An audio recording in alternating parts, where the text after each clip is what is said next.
Muraho neza nshuti nk'amaguru, amahoro y'Imana nadusakareho, tubashimiye kuba mwarahisemo neza muhitamo uyu muyoboro dusangiye witwa Inkomarume.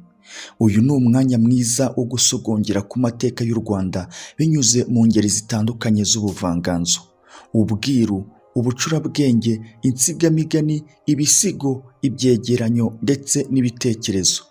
Njye ubibategurira kandi nkanabibagezaho ndi Inkomarume yanyu, ibyo ntarabona nabisanze aho ntaragera. Uyu munsi twabateguriye amateka ashingiye ku ibyiruka rya Rwabugiri. Rwabugiri ni mwene Mutara Rwogera rwa Gahindiro, ariko Rwogera yamubyaye kwa murumuna we Nkoronko. Abahungu ba Gahindiro bavugwa ni Rwogera na Nkoronko na Nkusi na Rwabika. Rwogera aba ari we uba umwami wa Gahindiro, ari we mwami wa rubanda. Nkusi agabana abashakamba, nawe Nkoronko agabana inzirabwoba n'ubuhanga n'utundi turere. Bukeye Gahindiro asabira Nkoronko, amusabira Murorunkwere ya Mitari, akaba umukonokazi. Nkoronko arongorera Igiseke na Nyagisenyi muri Rusatira h'i Butare. Akundwakaza umugore we bitavugwa. Rwogera nawe akunda uwo mugore wabo Murorunkwere, ndetse na nyirabukwe Nyiramavugo Nyiramongi aramutonesha.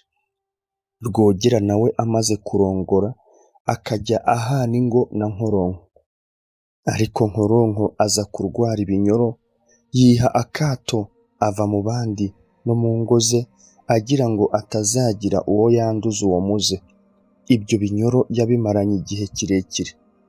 Icyo gihe cyose Nkoronko yari arwaye, Rwogera yagendaga mu ngo ze, cyane cyane urw'Igiseke, kuko ari rwo rwarimo umugore muto w'umugeni ari we Murorunkwere. Hashize iminsi Murorunkwere arasama. Aho Nkoronko akiriye asanga umugore we akuriwe. Ntacyo yabyibajijeho kuko yabonaga ko iyo nda ari iye. Aho Murorunkwere abyariye abyara umuhungu, Nkoronko amwita Sezisoni. Umwana amaze gukura, Rwogera na Murorunkwere bakajya baganira bavuga ko uwo mwana Sezisoni ari uwa Rwogera, ndetse na rubanda barabimenya. Bimaze kumenyekana, Rwogera asaba mukuru we Nkoronko uwo mwana Sezisoni, amumusaba ku neza, amubwira ko ari we wamubyaye igihe undi yari arwaye ibinyoro. Ariko bavuga ko yamumusabaga bivanze n'ubwiru. Bari bazi ko ari we uzaba umwami. Nkoronko abanza kubihakana, akagira ati narwaye ibinyoro Murorunkwere amaze gusama. Izo mpaka zigezwa kuri Nyiramavugo ari nawe nyina wa bombi. Nawe atumira umukazana we, amubaza igihe yasamiye inda ya Sezisoni, niba ari mbere Nkoronko atararwara ibinyoro cyangwa se hanyuma.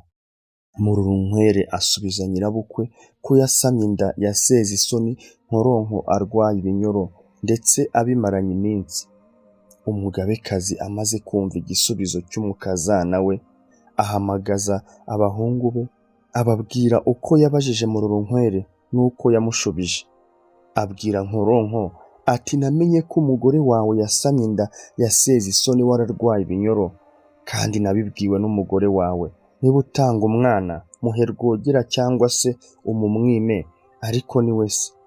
Nkoronko yemera ko atsinzwe, umwana amuha Rwogera, ndetse amutangana na nyina Murorunkwere, ariko akomeza kurererwa kwa Nkoronko Igiseke kugeza aho abereye umwami. Rwogera nawe aha Nkoronko umwana witwa Rukangankagwe, aza ari nk'ingurane ya Sezisoni byo kumara Nkoronko agahinda. Bukeye Rwogera afatwa n'indwara yo mu bihaha. Iyo ndwara bayicira Rugereka rwa Byavu wavaga inda imwe na Nyarwaya Urutesi, umugabo wa Shongoka rya Gahindiro, mushiki wa Rwogera na Nkoronko. Rugereka yari yaramuhunguye umugabo we Nyarwaya amaze gupfa. Iyo ndwara yo mu bihaha niyo yishe Nyarwaya mukuru wa Rugereka, ariko ngo akaba yarabitewe n'akabando Rwogera yamutikuye mu rubavu, amuteye umujinya w'ubwibonekeze kuri nyirabukwe. Guhera ubwo atangira kurwara urwo rubavu cyane kugeza ubwo bimuviriyemo gukorora. Nyarwaya amaze gupfa, murumuna we Rugereka ahungura umugore wabo Shongoka. Aho Rwogera afatiwe n'indwara yo mu bihaha, babona ko ari Rugereka uyimuroze ahorera mukuru we Nyarwaya. Bakomeza kubihwihwisa ariko biramenyekana ndetse n'Abagereka barabimenya.